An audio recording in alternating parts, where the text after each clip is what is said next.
America மற்றும் Iran இடையான போர் தொடங்கி 100 நாட்களை கடந்துள்ள நிலையில் அமெரிக்க ஜனாதிபதி டொனால்ட் ட்ரம்ப் அதிரடியான கருத்துக்களை தெரிவித்துள்ளார். போரை நான் மிக வேகமாக நகர்த்தி செல்கிறேன்.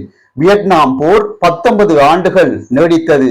ஆனால் நான் இன்னும் 3வது மாதத்தில் தான் இருக்கிறேன் என அவர் ஒப்பிட்டு பேசியுள்ளார். மேலும் முந்தைய அமெரிக்க மற்றும் உலக தலைவர்களின் பலவீனமான அணுகுமுறையாலேயே ஈரான் இவ்வளவு காலம் சுதந்திரமாக இருந்ததாகவும் அவர் விமர்சித்துள்ளார். இதற்கிடையில் சமாதானத்தை விரும்பாத வகையில் ஈரான் தரப்பிலிருந்து ஹோர்முஸ் நீரிணையை நோக்கி ஏவுகணை ஏவப்பட்டதால் இரு நாடுகளுக்கும் இடையிலான போர் பதற்றம் மேலும் அதிகரித்துள்ளது. இந்த தொடர் போர் சூழல் மற்றும் அரசியல் பதற்றத்தின் நேரடி தாக்கம் அமெரிக்கா, மெக்சிகோ மற்றும் கனடா இணைந்து நடத்தும் 2026 உலகக்கிண்ண கால்பந்தாட்ட போட்டிகளிலும் எதிரொலிக்க தொடங்கியுள்ளது. அமெரிக்க ஜனாதிபதி டொனால்ட் ட்ரம்பின் அவசர உத்தரவால் ஈரானியர்களுக்கு விசா கொடுக்க முற்றிலும் தடை விதிக்கப்பட்டுள்ளது. குண்டு வீச்சுகளால் ஈரானின் அசாடி மைதானம் அழிக்கப்பட்டுள்ளதால் உலக கிண்ணத்துக்கு தகுதி பெற்ற ஈரானிய அணி வேறு வழியின்றி தனது பயிற்சி முகாமை